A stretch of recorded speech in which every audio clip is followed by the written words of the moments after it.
Hello friends, welcome back to my channel চেখে দেখো। আশা করি তোমরা সবাই ভগবানের আশীর্বাদে ভীষণ ভীষণ ভালো আছো। আমিও কিন্তু খুব খুব ভালো আছি তোমাদের ভালোবাসা আর তোমাদের আশীর্বাদে। আমি শতাব্দী চলে এসেছি আজকে তোমাদের সঙ্গে লোভনীয় একটা আচারের রেসিপি শেয়ার করার জন্য।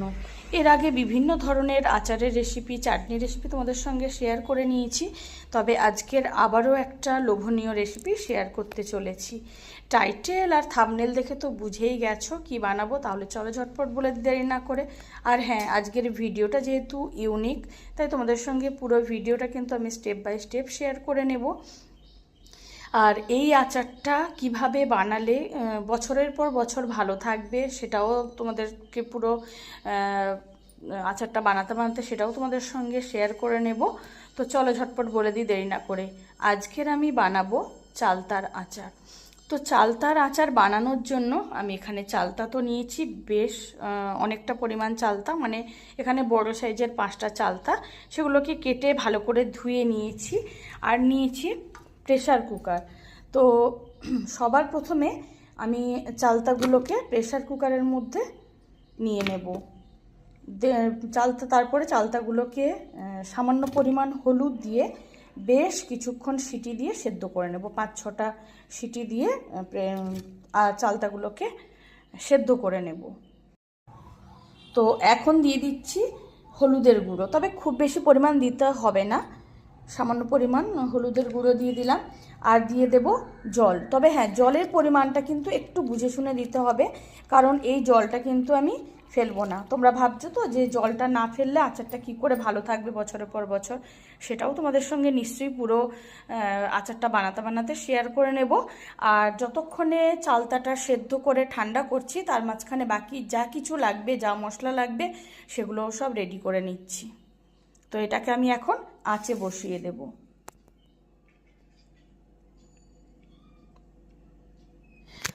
তো বন্ধুরা, এখানে চালতাগুলো কিন্তু হলুদ দিয়ে আমি সেদ্ধ করে নিয়েছি, দেখতেই পাচ্ছ। আর বাকি যা যা লাগবে সেগুলোও নিয়ে নিয়েছি। খুব বেশি ইনগ্রিডিয়েন্টস কিন্তু লাগে না, আসলে চালতার আচার কিন্তু অনেক রকমভাবে বানানো যায়। তো আমি আজকে তোমাদের সঙ্গে এক রকমের রেসিপিটা শেয়ার করছি। তো এখানে নিয়েছি গুড়, আমি এখানে আখের গুড়টা নিয়েছি, যেটাতে টেস্ট এবং স্মেল দুটোই ভীষণ ভালো হয়। লাগছে লবণ, আর এখানে নিয়েছি 5 ফোড়ন আর কয়েক টুকরো শুকনো ঝাল লঙ্কা। তো এখন সবার প্রথমে চলে যাব রান্নাঘরে। আছে একটা বড় কড়াই বসিয়ে দিয়েছি, মানে যেটাতে আমি সাধারণত আচার করে থাকি। আর যে কোনো আচার করতে গেলে পাত্রটা একটু বড় নিতে হয়। তো আমি ডাইরেক্ট কড়াইতে দিয়ে দিচ্ছি গুড়, পুরো গুড়টাকেই আমি প্রথমে এর মধ্যে দিয়ে দেব। ওই যে বললাম, অনেক রকমভাবে কিন্তু চালতার আচার হয়, আজকের আমি তোমাদের সঙ্গে এক রকমের রেসিপিটা শেয়ার করে নিচ্ছি। আর তার থেকেও বড় কথা, কিভাবে বানালে বছরের পর বছর ভালো থাকবে, সেটাও তোমাদের সঙ্গে পুরোটাই শেয়ার করব আচারটা বানাতে বানাতে। তো সবার প্রথমে পুরো গুড়টাকে আমি এর মধ্যে আগে দিয়ে নিই। তো বন্ধুরা, গুড়টা কিন্তু আমি দিয়ে দিয়েছি। সবার প্রথমে আঁচটাকে ফুল ফ্লেমে রেখে আগে গুড়টাকে মেল্ট করে নেব। এখানে কিন্তু আঁচ লো বা মিডিয়াম রাখার কোনো দরকার নেই, ফুল ফ্লেমে রাখলে কিন্তু কোনো ক্ষতি নেই। ফুল ফ্লেমেই আচারটাকে বানিয়ে নিতে হবে।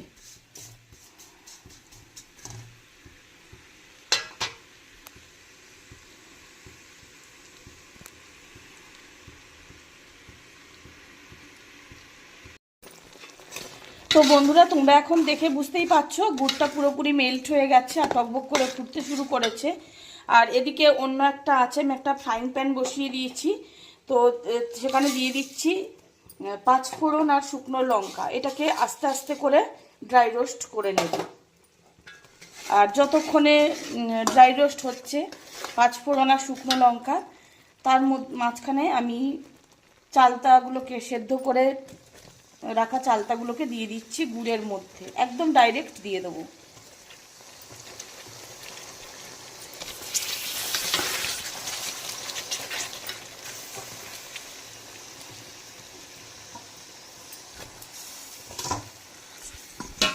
আর এতে সামান্য পরিমাণ জল থাকলেও মানে যদি থেকেও যায় তাতে কিন্তু কোনো সমস্যা নেই। সেটাও কিভাবে শুকিয়ে নিতে হবে সেটাও আমি তোমাদেরকে ভিডিওতে আজকে বলে দেব। তো এটাকে খুব ভালো করে প্রথমে গুড়ের সঙ্গে মিক্সড করে নিতে হবে।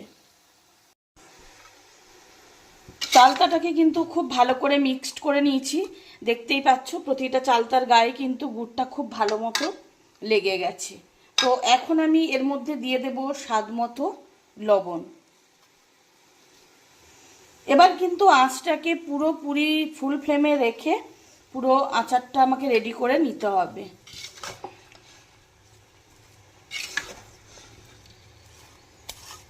আর এদিকে একটু নাড়াচাড়া করে দেব পাঁচফোড়ন আর শুকনো লঙ্কাটাকে, কিন্তু যেন পুড়ে না যায়। হালকা রোস্ট হবে কিন্তু পুড়ে যেন না যায় বা কালো করে ভাজার কিন্তু কোনো দরকার নেই, সেটা অবশ্যই খেয়াল রাখতে হবে।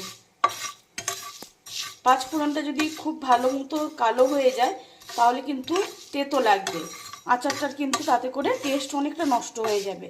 সেটা কিন্তু আমাদের অবশ্যই মাথায় রাখতে হবে, যে কারণে আমি একেবারে লো আঁচে এটাকে বসিয়ে রেখেছি হালকা আঁচে গরম করার জন্য। আর এখন লবণটাকেও খুব ভালো করে মিক্সড করে নিচ্ছি। দেখতেই পাচ্ছ অলরেডি কিন্তু ফুটতে শুরু করেছে, আর লবণ দেওয়ার ফলে আরও কিছুটা জল ছাড়বে। আর এমনিতেও সেদ্ধ করার সময় আমি যেটুকু জল দিয়েছিলাম সেটুকু জল কিন্তু এতে রয়েইছে। তো যে কারণে আঁচটা কিন্তু একেবারে ফুল ফ্লেমে রেখে আচারটাকে তৈরি করতে হবে।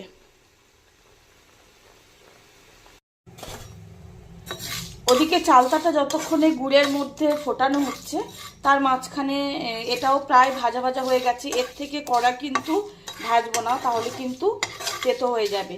দেখতেই পাচ্ছ হালকা ভাজা কিন্তু হয়ে গেছে, মানে অলরেডি ভাজা মশলার স্মেলটা কিন্তু ছাড়তে শুরু করেছে। তো আঁচটা এখন বন্ধ করে রেখে দেব। একটুখানি ঠান্ডা করে নেওয়ার পরে এটা মিক্সিতে গুঁড়ো করে নেবো। এই পুরো মশলাটাকে ভালো করে গুঁড়ো করে নিতে হবে, মানে যতটা সম্ভব একদম মিহি পাউডার করে নিতে হবে।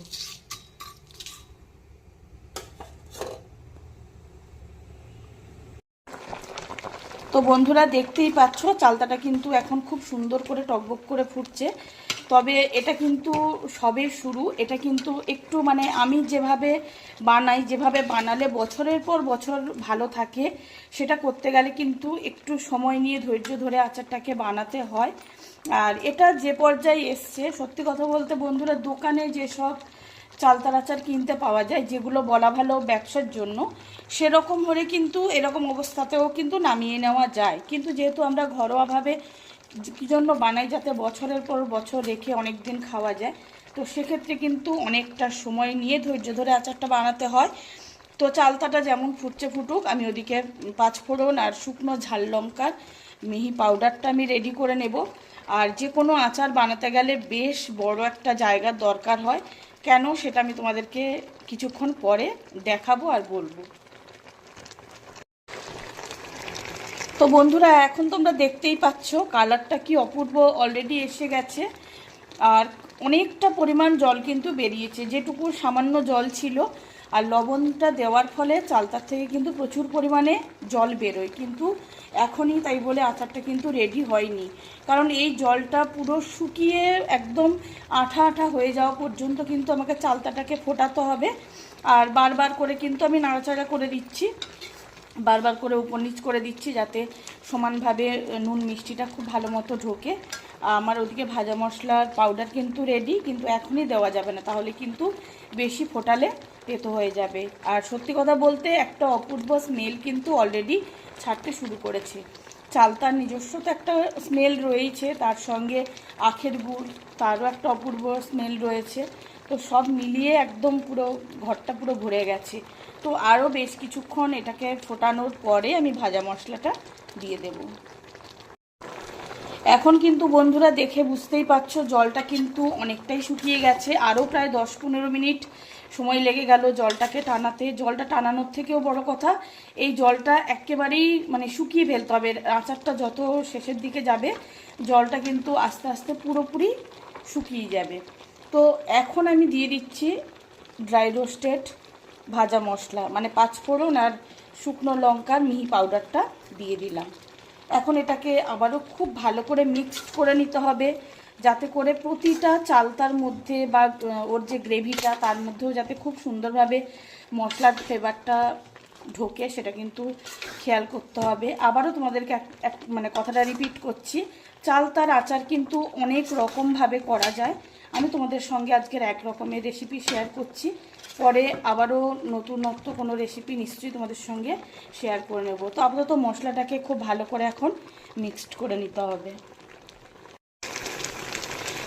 তো বন্ধুরা, ভাজা মশলাটা দেওয়ার পরে আবারও প্রায় 10-15 মিনিট সময়ে লেগে গেল। একটু কাছ থেকে দেখালে বুঝতে পারবে এখন কিন্তু জলটাও পুরোপুরি শুকিয়ে গেছে, আর ঠান্ডা হতে হতে এটা কিন্তু পুরো একদমই জমে যাবে, আর কিন্তু জল ছাড়ার কোনো জায়গা নেই। আর কালারটাও দেখো অপূর্ব এসছে, তার থেকেও বড় কথা অপূর্ব একটা স্মেল কিন্তু ছাড়তে শুরু করেছে, অপূর্ব। এই যে আমি ভাজা মশলাটা দিলাম 5 ফোড়ন, তার জন্যই কিন্তু এই স্মেলটা এসছে। তো যাই হোক, আঁচটা আমি এখন বন্ধ করে দিলাম, কারণ আমার আচারটা কিন্তু পুরোপুরি কমপ্লিট। চালতার আচার কিন্তু একদম রেডি। এটাকে এখন আমি ঠান্ডা করে তারপরে একটা জারের মধ্যে রেখে দেব। তাহলে বন্ধুরা, আজকে তোমাদের সঙ্গে আমি চালতার আচারের খুব সিম্পল একটা রেসিপি, খুব মানে ঘরোয়া একদম উপকরণ দিয়ে বানানো যায় এরকম একটা রেসিপি শেয়ার করে নিলাম। কেমন লাগলো অবশ্যই কমেন্ট করে জানিও, ভালো লাগলে অবশ্যই লাইক কমেন্ট শেয়ার করো, চ্যানেলটিকে সাবস্ক্রাইব করে দিও, আর পাশে থাকা বেল আইকনটি অবশ্যই প্রেস করে দেবে, তাতে করে আমি যখনই কোনো নতুন রান্নার ভিডিও আপলোড করব সবার প্রথম তোমরা নোটিফিকেশান পেয়ে যাও। আর তোমাদের এই আচারের রেসিপিটা যদি ভালো লেগে থাকে তাহলে অবশ্যই বাড়িতে একবার ট্রাই করার অনুরোধ রইল। আর খেতে কিন্তু জাস্ট অনবদ্য হয়, আর সারা বছর কিন্তু খুব ভালোভাবে থাকে, কোনো নষ্ট হওয়ার কিন্তু কোনোভাবেই চান্স থাকে না। সেটার একটাই কারণ, খুব ভালোভাবে জলটাকে একদম শুকিয়ে নিতে হবে, মানে কোনো রকম কোনো জল যেন না থাকে। তো